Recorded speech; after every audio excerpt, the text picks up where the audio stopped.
A Tale from the Care Bears. Being Brave is Best. Story by Elizabeth Winthrop. Pictures by Tom Cook. Are you ready? Here we go. Hello, we're the Care Bears. We're a special group of colorful, round, snuggly little bears whose job it is to help you understand your own feelings and share them with others. As you can see, we have special pictures on our tummies, and those pictures tell you the special job each of us loves to do. I'm Tenderheart Bear, and it's my job to help people reach out to each other. I say that love is a warm, fuzzy feeling, so go ahead and share it. I'm Cheer Bear, and if you're sad or not feeling well, I'll slide down a rainbow and make you feel better. Smile! I'm Funshine Bear, so there's a great big happy sun on my tummy to remind you to laugh and look at the lighter side of things. You're in luck, 'cause it's me, Good Luck Bear. That's why I'm wearing a 4-leaf clover. Don't count the number of birthdays, count how happy you feel. I'm Birthday Bear, and I'll help make your birthdays the best ever. I'm Wish Bear, and if you wish on my star, maybe your special dream will come true. If you're ever feeling lonely, just call on me, Friend Bear. See, I've got a daisy for you and a daisy for me. Grrr! I'm Grumpy Bear. There's a cloud on my tummy to show that I take the grouchies away so you can be happy again. I'm Love-A-Lot Bear. I have 2 hearts on my tummy. One is for you. The other is for someone you love. It's my job to bring you sweet dreams. I'm Bedtime Bear. And right now, I'm a bit sleepy. Are you sleepy too?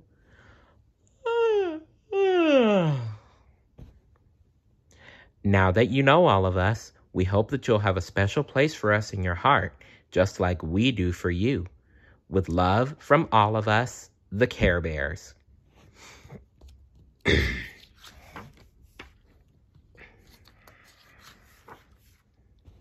On Monday, Jenny was playing with her friends Annie and Beth. They were turning the rope and Jenny was jumping. Beth chanted, all, in together, girls.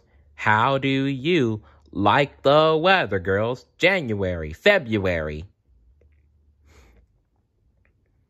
Jenny, why did you stop? My throat hurts, Jenny said. Not again, Annie said. Your throat is always hurting. Dr. Williams told my mother that if I got one more sore throat, they'd have to do something about it, Jenny said. I'm not going to tell my mother about this one. But you have to, Jenny. It's for your own good.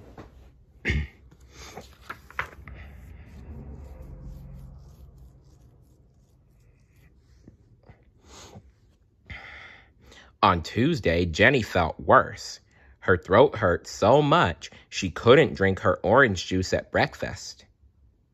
Jenny, you don't look very well, her father said. Are you sure you feel all right? Jenny jumped up from the table. I feel great. I'd better go or I'll be late for school. In math class, Mrs. Burnett asked Jenny to do a problem at the board. When Jenny went to the board, she felt dizzy and got the whole problem wrong. Jenny, you look very pale. Mrs. Burnett said. She felt Jenny's forehead. Why, you are burning up. You go right down and see the nurse. The nurse took Jenny's temperature. When she read the thermometer, she called Jenny's mother at once. Her mother picked Jenny up and took her directly to Dr. Williams's office. The doctor put a wooden stick on Jenny's tongue and made her say, ah. She looked in Jenny's ears and up her nose. "Jenny, you get dressed while I talk to your mother in the next room," Dr. Williams said.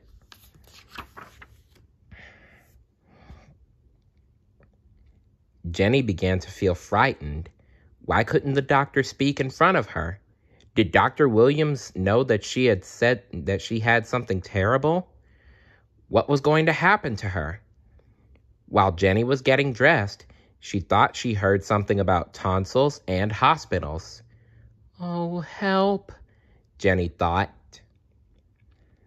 Soon, Dr. Williams came back into the room. She sat down right next to Jenny. "Jenny, I'm going to give you some pills to help you feel better now, but next week you are going to the hospital so I can take those tonsils out. You don't need them anymore. They are very large and sore, and they make your throat hurt." Oh.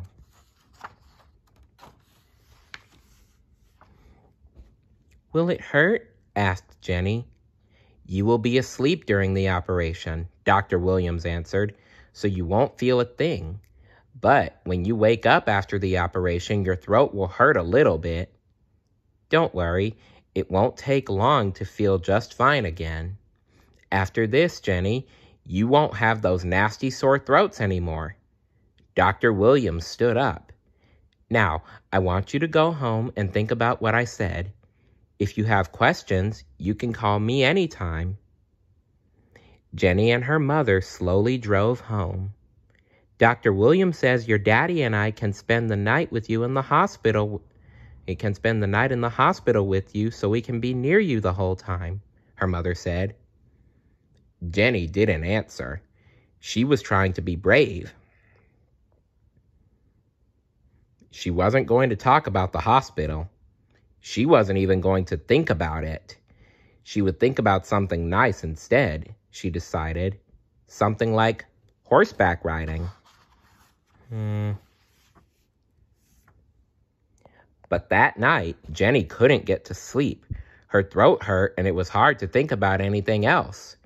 She wondered what it would be like to spend the night in the hospital, to spend the night in a great big hospital.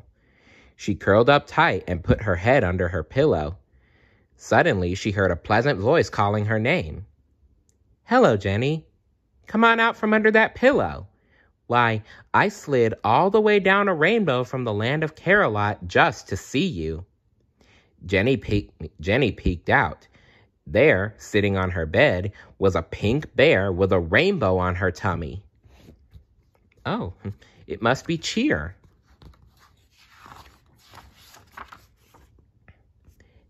"Hello, I'm Cheer Bear. My friends, the other Care Bears, and I are always watching out for people who are sad or scared." The fuzzy pink bear curled up next to Jenny. "Now tell me what's bothering you." "I am trying to be brave. I don't want to talk about it," Jenny sniffed. She was about to cry. Oh dear. Cheer Bear, who always knew just the right thing to say, answered, "Being brave and being quiet are two different things. How can people help you if you won't tell them what's wrong?" "That's right, Cheer Bear. As my mother says, a closed mouth doesn't get fed." That's an expression that means if you keep quiet, people won't know what you want or need. Then the little pink bear skipped across the room and turned on the light. "That's better," Cheer Bear said. "Now we can see what we are saying." So Jenny told Cheer Bear about her sore throat and the hospital and the operation. "Doesn't it feel a little better now that you've told someone?" asked Cheer Bear as she settled herself down on the bed. "I guess so," Jenny answered. I know it's a little scary to think about going into the hospital. But remember," added Cheer Bear, who always knew just the right thing to say, "your mother and father will be there with you. Dr. Williams is a fine doctor who knows everything about tonsils. Cheer Bear smiled. And all of us in Care-a-Lot are going to be looking down and thinking of you.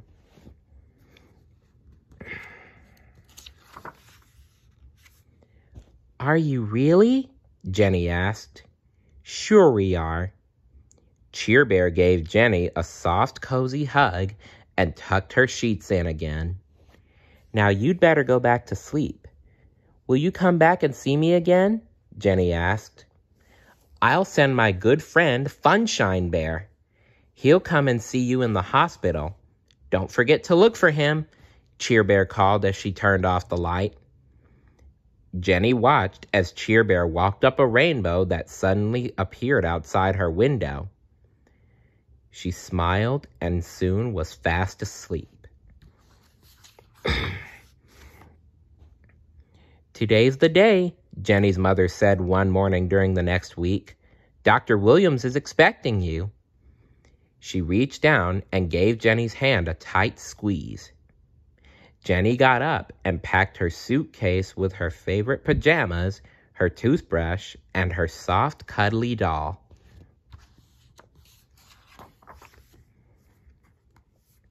She ate her breakfast very slowly. She said goodbye to her 2 goldfish. Then she got into the car with her mother and father. When they got to the hospital, her mother had to fill out some papers at the front desk, so Jenny's father took her up to her room. They walked down a long hall. Nurses were bustling back and forth carrying trays. Jenny heard someone crying. I'm a little bit scared, Daddy, said Jenny. Jenny's father leaned down and scooped her up.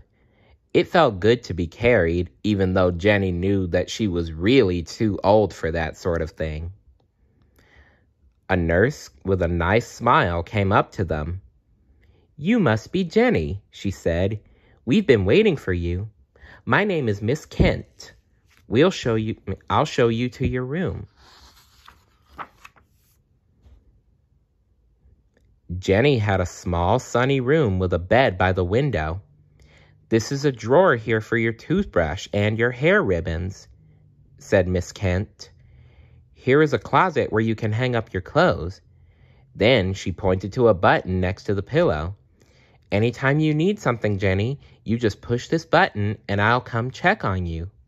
See you later. Jenny's father helped her change into her pajamas. I'm just going to find Mommy, he said. I'll be right back.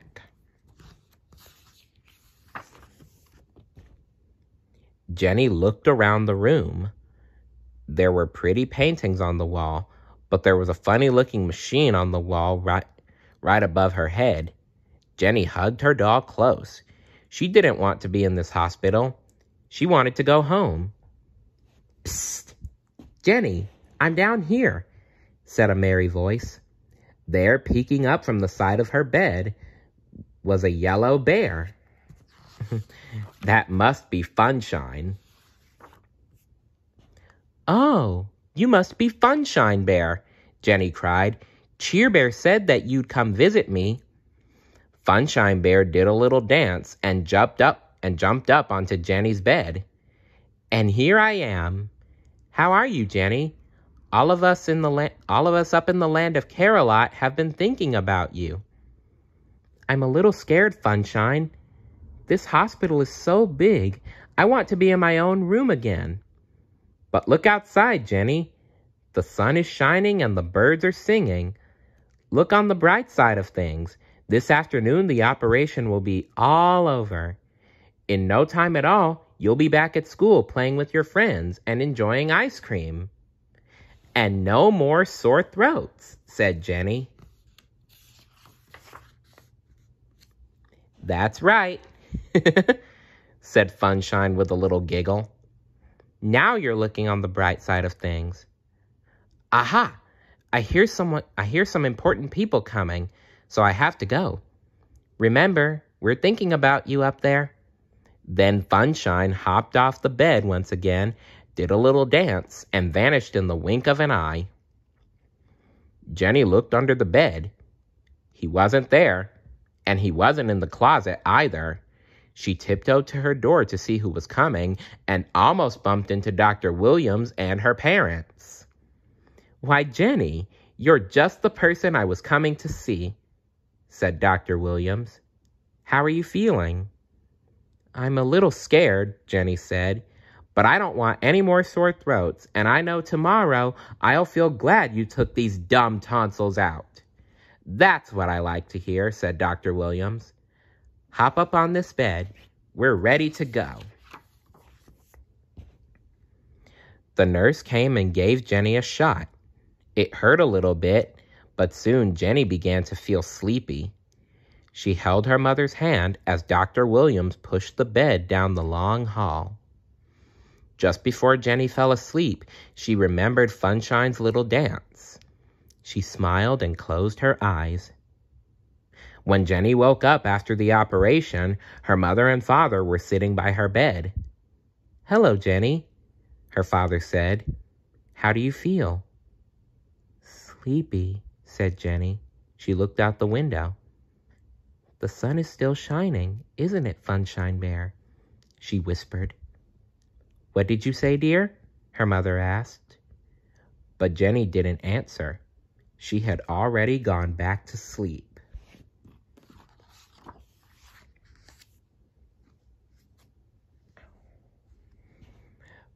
The next week, Jenny was back skipping rope with Beth and Annie. "Got a sore throat today, Jenny?" Annie teased. "Of course not," said Jenny, "and I'm glad I went to the hospital. It wasn't really bad at all." And then Jenny jumped over the rope and chanted, "1, 2, and nothing to fear. I've got friends named Funshine and Cheer." And there they are watching her from the bush. "Hi, Funshine Bear. Hi, Cheer Bear." The end. So remember, being silent and being brave are two totally different things. As I said, like my mother said, a closed mouth does not get fed. So if you're feeling a little scared about something, it helps to talk about it. I mean, who knows? Someone just might help you feel a little braver. And being brave does not mean you're not scared of anything. No, it means doing what you know you can, even if you are afraid. And God said in Isaiah 41:10, "So do not fear, for I am with you." See you later. Bye.